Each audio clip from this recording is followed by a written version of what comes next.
Bismillahirrahmanirrahim.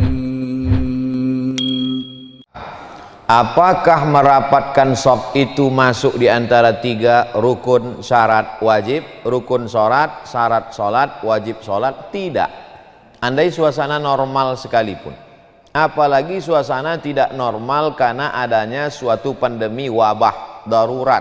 Oleh sebab itu Al-Azhar Mesir mau menunjukkan 2 fatwa, satu fatwa secara teori, satu fatwa secara amali.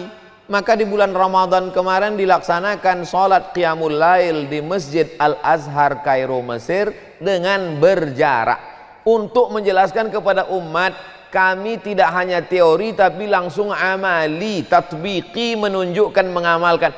Nih sholat berjarak di Universitas Al-Azhar, bisa dicari videonya di YouTube. Buat di situ sholat, tulis Qiyamul Lail Ramadan Al-Azhar, nampak tulisan berjarak, untuk menunjukkan bahwa sholat berjarak ini sah. Di Masjidil Haram juga dilaksanakan secara berjarak. Cuman yang jadi masalah kadang jamaah ini begini, kalau AC-nya rusak dibawanya ke tukang AC, kalau mobilnya rusak dibawanya ke bengkel. Tapi kalau agama dia lebih suka berfatwa sendiri. Apa yang terjadi pada masyarakat ini? Tak percaya dia sama ustaz, tapi waktu dia naik pesawat percaya dia sama pilot. Belum ada penumpang itu diketuknya pintu pilot, tanya mana kopling sama rem tangannya. Percaya dia sama pilot, tapi sama ulama, sama ustaz tak percaya.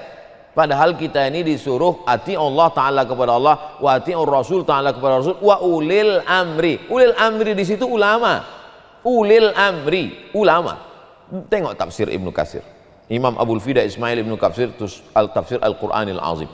Oleh sebab itu kalau sudah ulama di Al-Azhar mengatakan sholat berjarak sah, ulama di Saudi Arabia mengatakan sholat berjarak itu sah, laksanakanlah. Kenapa ragu juga lagi?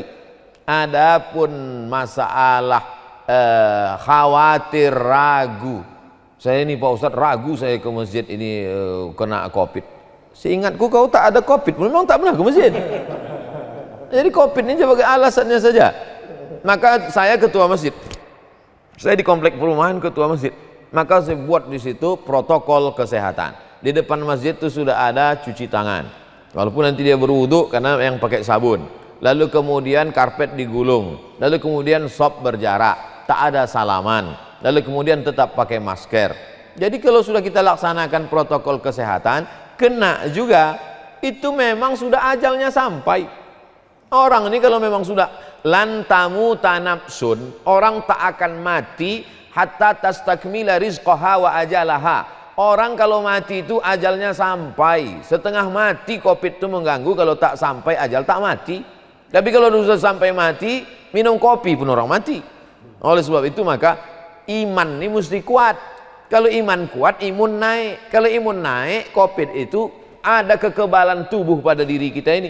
Nanti kalau saya teruskan bicara masalah kesehatan ini, didengar sama dokter, man takallama fi ghairi fannihi atabil ajaib. Siapa yang bicara bukan pada bidangnya, ngomongnya ajaib-ajaib.